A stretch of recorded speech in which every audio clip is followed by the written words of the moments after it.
Good evening मेरे प्यारे बच्चों। स्वागत है आपका हमारे YouTube चैनल हमारा क्लासरूम में। जैसा कि पिछले वीडियो में हम बात कर चुके हैं, सॉल्यूशन जो पार्ट लेसन है, चैप्टर फर्स्ट सॉल्यूशन, इसके न्यूमेरिकल्स पर हम बात कर चुके हैं। 2 या 3 न्यूमेरिकल्स हमने आपको दिए भी थे होमवर्क में। आशा है कि आप सभी ने वो सॉल्व कर लिए होंगे और जिस किसी को भी वो समझ में नहीं आए हों तो कमेंट बॉक्स में जाकर कमेंट जरूर कर दें, जिससे आपके डाउट को क्लियर किया जा सके। आशा है कि आप सभी लोग अच्छे से पढ़ाई कर रहे होंगे। आज हम बात करते हैं विलेयता। विलेयता इंग्लिश में उसको कहते हैं सॉल्युबिलिटी।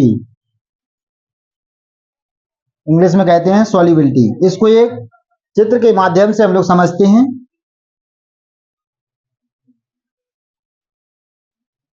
ये हमारा एक बीकर है जिसमें विलायक जो अधिक मात्रा में होता है वो विलायक है। ताप को हमको स्थिर रखना है। ताप को हमको कैसे रखना है? स्थिर। स्थिर ताप अगर हम रखते हैं उसमें फिर हम जितना विलेय मिलाते जाते हैं, एक निश्चित मात्रा हम विलायक की लेते हैं।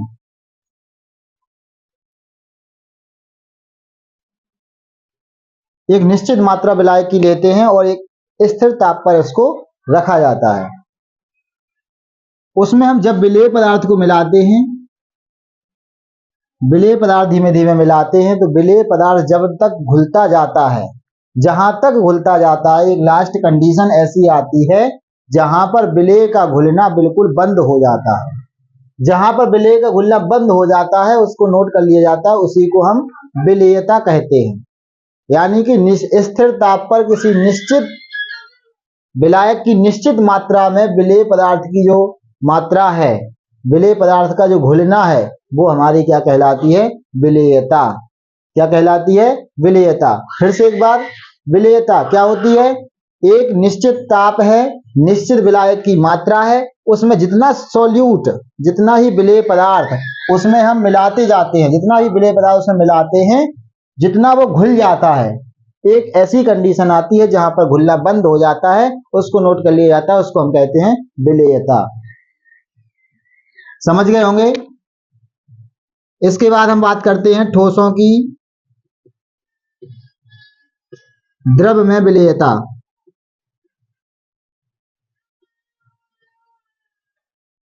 आप सभी को बता दें आज का जो टॉपिक है, इसके बाद जो आएगा वो हेनरी का नियम है।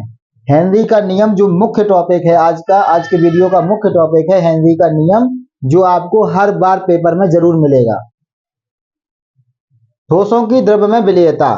किसी भी ठोस को हम द्रव में घोलते हैं, जैसे कि हमने पानी लिया और पानी हमारा द्रव है, द्रव में विलेयता, यानी द्रव हमारा क्या है? पानी, और ऊपर से हमने विलेय पदार्थ को मिला दिया ठोसों को। अब ठोस में जैसे कि ठोस में कोई भी चीज आ सकती है, जैसे हमने NaCl लिया, नमक लिया, या फिर हमने चीनी ली, इनको हम घोलते हैं तो ये जल में आसानी से घुल जाते हैं।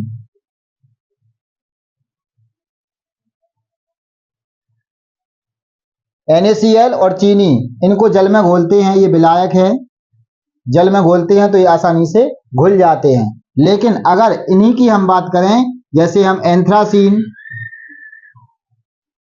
नेफ्थलीन, ये भी ठोस पदार्थ हैं, इनको जब हम जल में घोलते हैं तो ये घुलते नहीं हैं। NaCl और चीनी, इनको हम जल में घोलेंगे तो ये घुल जाते हैं। एंथ्रासीन और नेफ्थलीन, इनको जल में घोलते हैं तो ये नहीं घुलते हैं। लेकिन एंथ्रासीन और नेफ्थलीन को अगर हम बेंजीन के घोल में घोलें, बेंजीन में घोलते हैं तो ये घुल जाते हैं। बेंजीन में घोलें तो घुल जाते हैं और जल में घोलें तो ये नहीं घुलते हैं। ये क्यों कंडीशन ऐसी होती है? आइए इसको समझते हैं।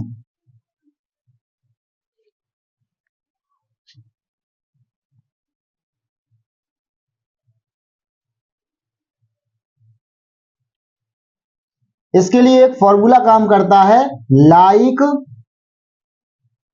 Dissolve like.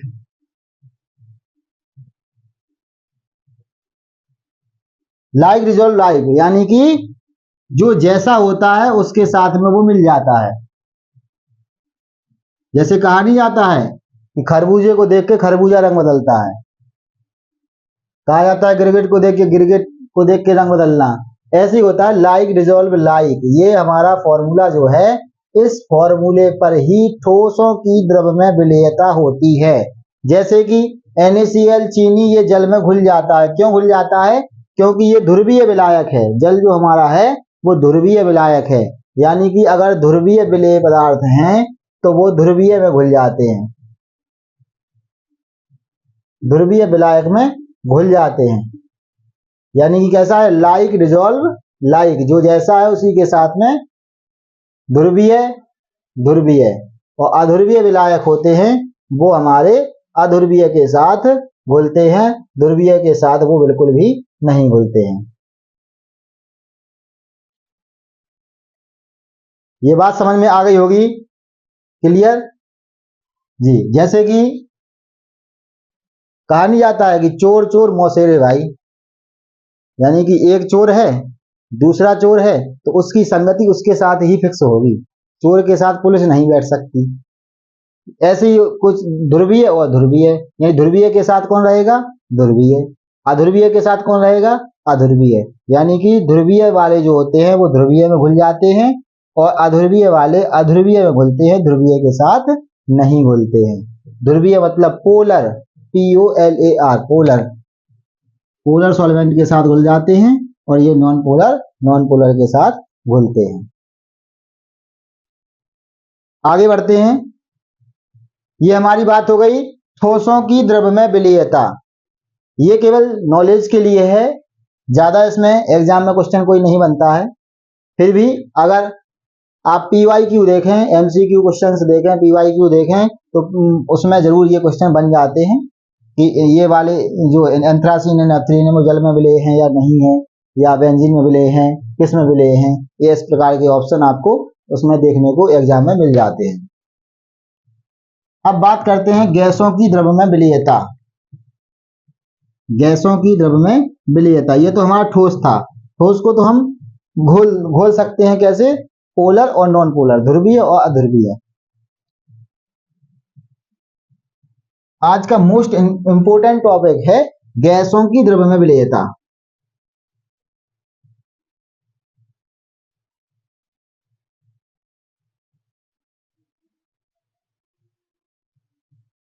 बहुत ही मोस्ट इंपोर्टेंट टॉपिक है, या इसी को हम कहते हैं हेनरी का नियम।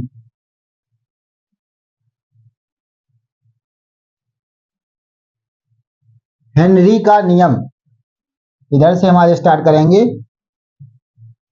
क्योंकि ये हेनरी का नियम है, बहुत ही इंपॉर्टेंट है, आपको जरूर पेपर में देखने को मिलेगा। एक ही बार में आपको समझना है बहुत सिंपल तरीके से। गैसों की द्रव्यमय विलेयता, द्रव है हमारा जो विलायक है और गैस हमारा है विलेय कम मात्रा में।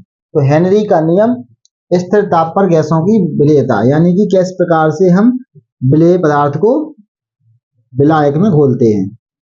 इस प्रकार से एक बीकर ये है,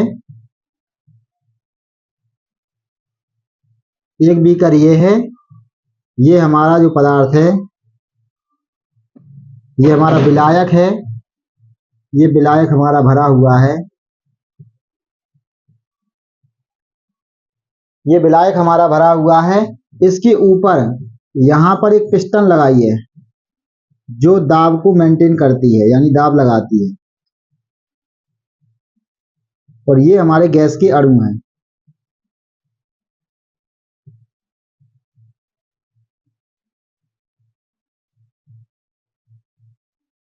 और दूसरा चित्र देखेंगे, इसमें हमने पिस्टन को बढ़ा दिया है, यानी दाब हमने बढ़ा दिया है, दाब हमने बढ़ा दिया है।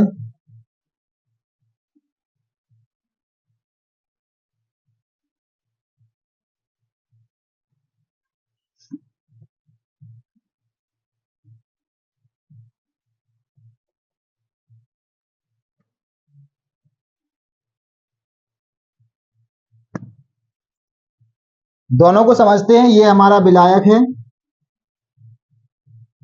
विलायक जो कि कैसा है, द्रव अवस्था में। ये हमारे गैस हैं, ये पिस्टन है जो प्रेशर दाब क्रिएट कर रही है। इस प्रकार से ये भी दाब है, और ये हमारा द्रव है, और ये गैस के अणु है। बहुत सिंपल है, इसको हम ड्रॉ कर सकते हैं। सबसे पहले इसको ड्रॉ करेंगे।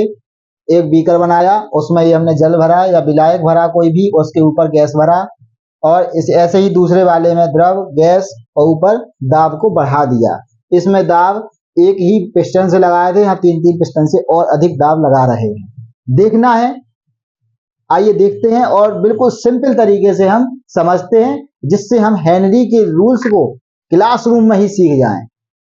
चैनल का नाम भी बहुत सोच समझ के रखा गया, हमारा क्लासरूम, जिसमें आप सभी क्लासरूम के अंदर ही सीखें।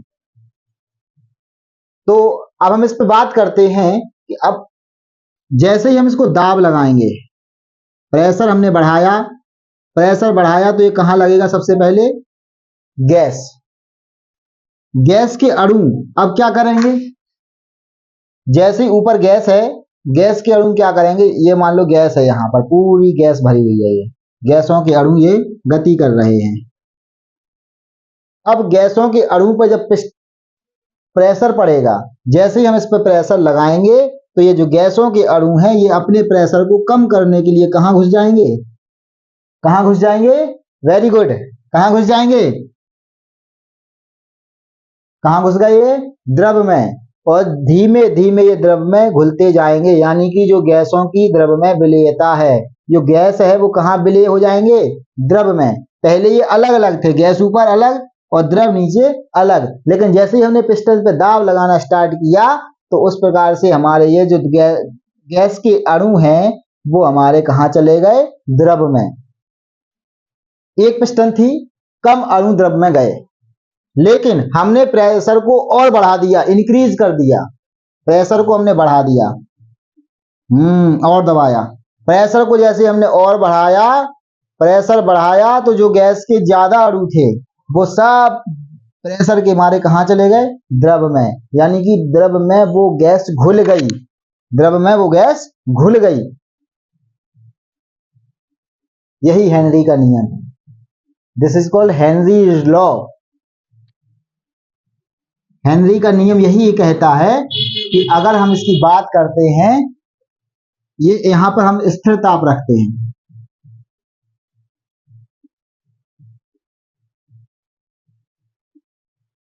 हेनरी का नियम कहता है स्थिर ताप पर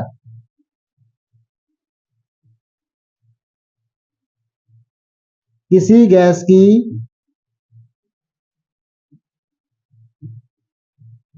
द्रव में विलेयता स्थिर ताप पर, ताप हम टेम्परेचर स्थिर रखेंगे, टेम्परेचर को इधर उधर नहीं करेंगे, केवल हम प्रेशर बढ़ाएंगे। स्थिर ताप पर किसी गैस की द्रव में विलेयता, काय पे लग रहा है, ये पूरा क्या है, ये पूरा क्या है, विलायक प्लस विलेय क्या होता है, विलयन, वेरी गुड।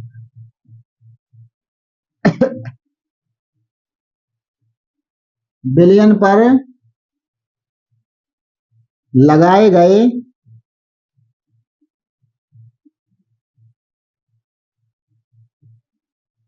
आंशिक दाब के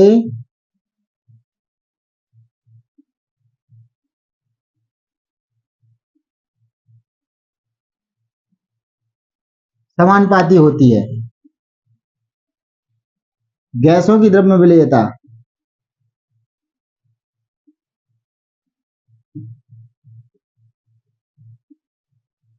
गैस की विलेयता डायरेक्टली प्रोपोर्शनल टू इसके दाब, विलयन पर लगाए गए दाब के। यानी कि विलेयता को अगर हम एम से करें, तो M is equal to P, और M is equal to K H P.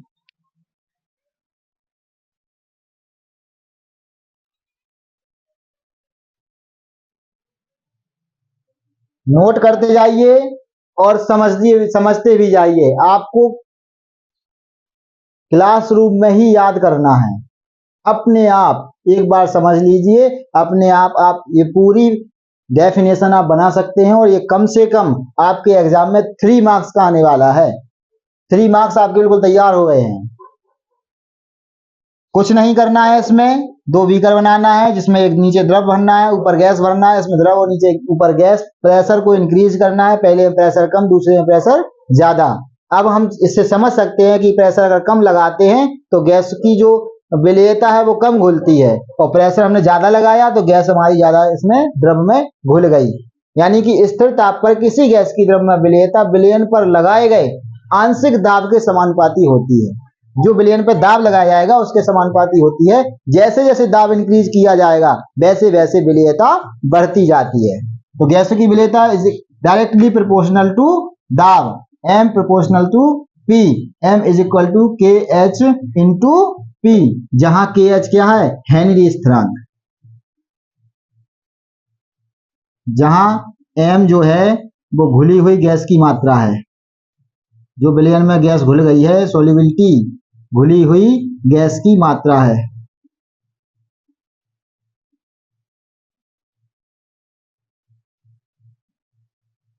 P क्या है, आंशिक दाब, इस पर विलयन पर लगाया गया आंशिक दाब।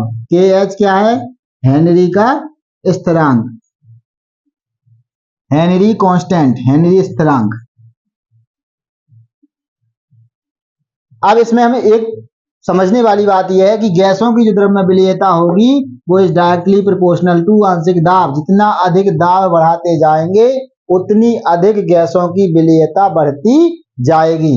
KH से अगर हम P को प्रोपोर्शनल मान लें तो KH आ जाएगा, m इज इक्वल टू, या m is directly proportional to KH। जहां जहां KH का मान, जहां जहां हेनरी के स्थिरांक का मान ज्यादा होगा वहां वहां विलेयता हमारी उसके डायरेक्टली प्रोपोर्शनल टू होती है।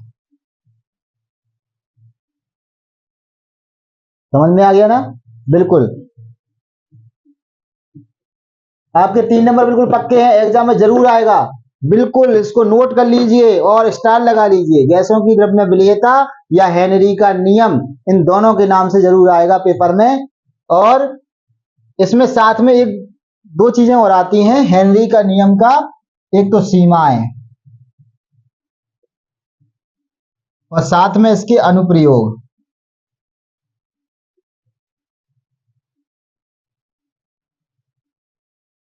सीमाएं और अनुप्रयोग। सबसे पहले फिर से एक बार समझाएंगे गैसों की द्रव्य विलेयता। किसी भी गैस को द्रव में जब हम मिलाते हैं तो उसके लिए दाब लगाते हैं, प्रेशर जब हम बढ़ाते हैं, जितना ज्यादा प्रेशर होगा उतनी हमारी गैस जो है वो द्रव में विलेय होती जाएगी। तो इसका जो फॉर्मूला है, हेनरी का जो नियम है, हेनरी का नियम ये है, स्थिर ताप पर किसी गैस की द्रव में विलेयता, किसी गैस की द्रव में विलेयता उस पर लगाए गए, विलयन पर लगाए गए आंशिक दाब के समानुपाती होती है। गैस की द्रव्य में विलेयता इज डायरेक्टली प्रोपोर्शनल टू दाब, प्रेशर, और m प्रोपोर्शनल टू p, और m is equal to K H into p, जहां के एच जो है हमारा हेनरी स्थिरांक है, m जो है वो घुली हुई गैस की मात्रा है, p जो है वो हमारा उस पर विलयन पर लगाया गया दाब है। इस तरह से ये हेनरी का नियम कंप्लीट हो गया। इसके साथ में 2 चीजें आती हैं कि हेनरी के नियम की सीमाएं क्या हैं, कहां तक हेनरी का नियम लागू होता है, कहां तक हेनरी का नियम लागू होता है। तो इसमें क्या है कि ये आदर्श विलयन पर लागू होता है। जो आदर्श विलयन होते हैं उन पर ये लागू होता है। दूसरी सीमाएं क्या है कि ये तनु विलयनों पर लागू होता है, पतले विलयनों पर। तीसरी सीमाएं क्या है, ताप, इसमें इसके लिए निम्न ताप होना चाहिए, इसके लिए क्या होना चाहिए, निम्न ताप, और उच्च दाब होना चाहिए। प्रेशर कैसा होना चाहिए, हाई प्रेशर। और ये नियम उन पे लागू जरूर होता है जहां गैसें विलायक से क्रिया नहीं करती हैं, जहां गैसें विलायक से क्रिया नहीं करती हैं। विलायक से क्रिया नहीं करती।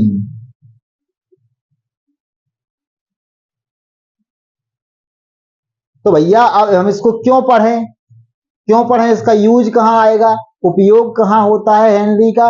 उपयोग बहुत सिंपल है, जो हम लोग देखते भी हैं, सुनते भी हैं और करके भी देखते हैं। तो ऐसी कौन सी चीजें हैं जहां पर इसका उपयोग होता है, इसका सुना भी है, देखा भी है और किया भी है। हेनरी के नियम का उपयोग सबसे पहला हम आपको बताते हैं शीतल पेय पदार्थों में, शीतल पेय, कोल्ड ड्रिंक की बोतलों में, और सोडा पेय, सोडा की बोतलों में, इन पदार्थों में इनका उपयोग होता है। आपने देखा होगा कोल्ड ड्रिंक लेते हैं, कोल्ड ड्रिंक की बोतल जैसे खोलते हैं तो झाग से निकलना, गैस निकलना बिल्कुल एकदम से अचानक से निकलने लगती है। क्यों, कैसे? क्योंकि जब हम इसको पैक करते हैं शीतल पेय को, तो हम अधिक दाब पर CO2 गैस को द्रव में घुसा देते हैं। अधिक दाब पर, ये वाली अधिक दाब पर CO2 गैस को द्रव के अंदर विलय कर देते हैं। जैसे ही हम इसका ढक्कन खोलते हैं तो गैस अपने आप CO2 गैस जो है वो निकलने लगती है। इस प्रकार से शीतल पेय जो होते हैं, कोल्ड ड्रिंक होती हैं, इनमें हमने इसको उपयोग को देखा है। हेनरी के नियम को हमने देखा है, हेनरी के नियम को हमने जाना है। सोडा पे इसी प्रकार सोडा की बोतलों में भी जैसे हम खोलते हैं तो कार्बन डाइऑक्साइड उसमें से बाहर निकलती है। देखा भी होगा आप लोगों ने, ये सब किया भी है।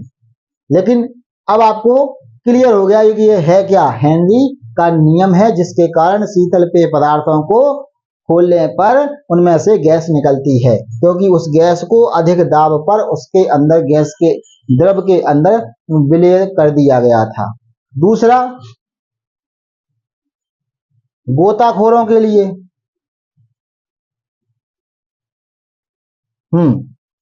अब बात करते हैं जैसे जैसे हम नीचे जाते हैं गोताखोरों को सांस लेने में, गोताखोरों के लिए सांस लेने में भी इसका उपयोग किया जाता है। कैसे किया जाता है इसको वही समझते हैं। गोताखोर जो होते हैं वो नदियों में, समुद्रों में नीचे अंदर की तरफ जाते हैं। जैसे ही अंदर की तरफ जाते हैं, नीचे की तरफ जाते हैं, तो गोताखोरों के ऊपर प्रेशर बहुत पड़ता है। नीचे जब जाते हैं तो दाब की मात्रा अधिक हो जाती है, और जब भैया दाब की मात्रा अधिक होगी तो फिर क्या होगा, दाब की मात्रा जब अधिक होगी तो अधिक गैस किसमें विलय हो जाएगी, द्रव में। तो क्या होता है भैया, नीचे जाने पर दाब अधिक होता है। जब दाब अधिक होता है तो गैस जो गैसें हैं, ऑक्सीजन की जो मात्रा है, गैस की मात्रा, ऑक्सीजन की मात्रा, वो हमारे गोताखोर के ब्लड में चली जाती है। ब्लड हमारा कैसा है, द्रव, उसमें ये ब्लड की मात्रा चली जाती है। नीचे जाने पर तो कोई दिक्कत नहीं होती है, लेकिन जब हम ऊपर आते हैं, जैसे ही गोताखोर ऊपर आता है तो दाब जो होता है वो कम हो जाता है। जब दाब कम होता है तो धीमे धीमे जो गैस है वो ब्लड में से निकलने लगती है। ब्लड में से जब गैस निकलती है तो वहां नाइट्रोजन की मात्रा अधिक हो जाती है। नाइट्रोजन की मात्रा अधिक हो जाती है तो बुलबुले के रूप में वो बाहर निकलती है। वो बाहर बुलबुले के रूप में निकलती है तो अचानक से उसकी धमनियों पर दबाव पड़ता है, जिससे उसको एक बेंस नामक बीमारी होने का बहुत डर रहता है।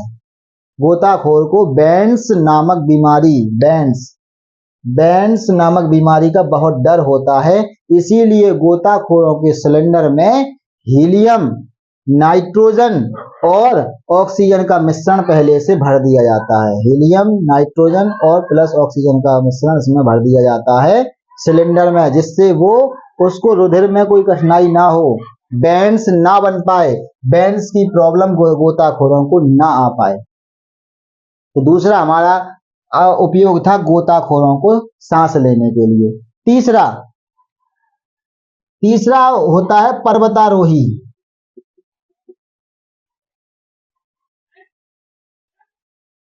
पर्वतारोही को सांस लेने में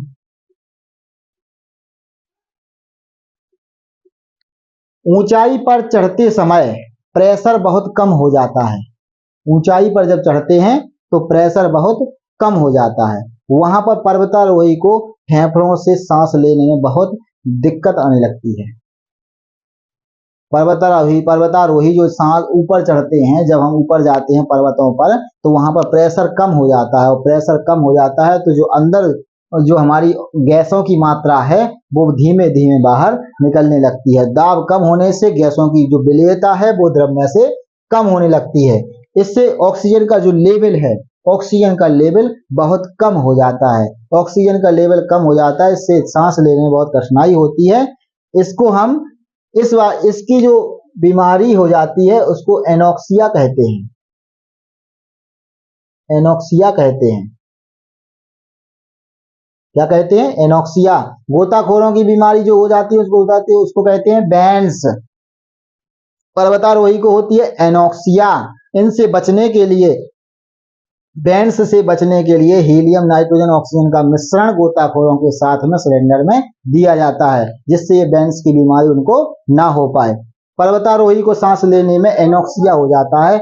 अगर वो ऊंचाई पर चढ़ते हैं तो उनका ऑक्सीजन का जो लेवल है वो कम हो जाता है, क्योंकि ऊंचाई पर चढ़ने से दाब की मात्रा जो है वो कम हो जाती है। दाब कम होने से गैसों का जो लेवल है वो विलेयता कम हो जाती है। विलेयता कम होने से एनोक्सिया का रोग हो सकता है, इसलिए इनके साथ में ऑक्सीजन का सिलेंडर दिया जाता है।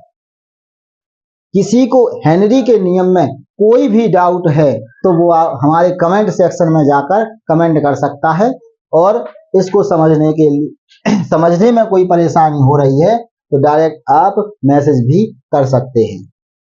एक बार फिर से रिवाइज करते हैं, बहुत ही जल्दी और बहुत ही क्लियर। गैसों की द्रव्य में विलेयता या हेनरी का नियम। क्वेश्चन आता है आपका बोर्ड एग्जाम में कि हेनरी के नियम को प्रतिपादित कीजिए या हेनरी के नियम को समझाइए या गैसों की द्रव्य में विलेयता के लिए व्यंजक स्थापित कीजिए। हेनरी के नियम की सीमाएं तथा अनुप्रयोग भी लिखिए। ये आपका क्वेश्चन पेपर में आता है।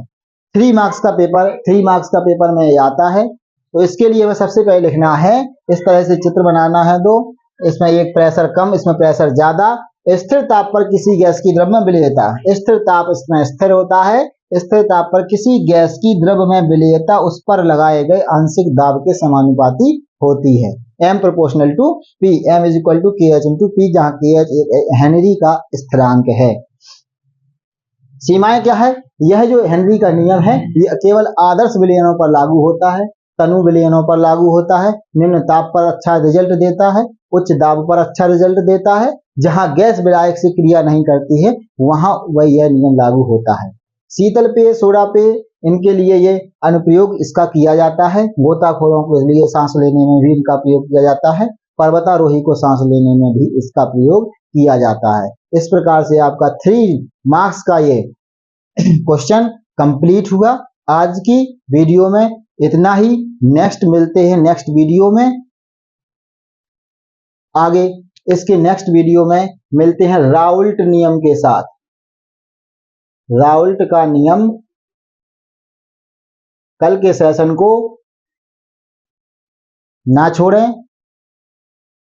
कल का सेशन जो है राउल्ट का नियम, ये भी बहुत इंपॉर्टेंट रहने वाला है, क्योंकि एग्जाम में 2 में से एक रूल्स जरूर आता है, या तो हेनरी का नियम या फिर राउल्ट का नियम। इन दोनों में से एक नियम आपका एग्जाम पेपर में जरूर आता है। इनसे न्यूमेरिकल्स नहीं है, ज्यादा न्यूमेरिकल्स नहीं है, 1 या 2 न्यूमेरिकल्स हैं, वो आपको बता दिए जाएंगे। कोई परेशानी होती है तो आप बिल्कुल कमेंट करें। आज की वीडियो में सिर्फ इतना ही। बने रहिए और इस चैनल को आगे बढ़ाते रहिए। उन बच्चों तक जरूर पहुंचाइए जहां सीखने में उनको परेशानी होती है, जहां केमिस्ट्री आसान तरीके से नहीं सीख पाते हैं, उन तक इस वीडियो को जरूर पहुंचाएं, अपने दोस्तों तक पहुंचाएं, जिससे वो भी इस तरह की सिंपल भाषा में केमिस्ट्री को याद कर सकें। क्योंकि केमिस्ट्री जब हम पढ़ते थे ना तो केमिस्ट्री बहुत कठिन विषय लगता था, लेकिन अब केमिस्ट्री बहुत सरल सिंपल विषय लगता है। क्यों? क्योंकि उस भाषा को, उस समझने के लहजे से हमने इसको बहुत ही सिंपल और सरल तरीके से चित्रों के माध्यम से समझाने का प्रयास किया है। अगर आपको समझ में आया है तो आप जरूर अपने दोस्तों तक शेयर करें और उनको इसमें जोड़ें चैनल में, जिससे वो केमिस्ट्री का अच्छा अध्ययन कर सकें। धन्यवाद।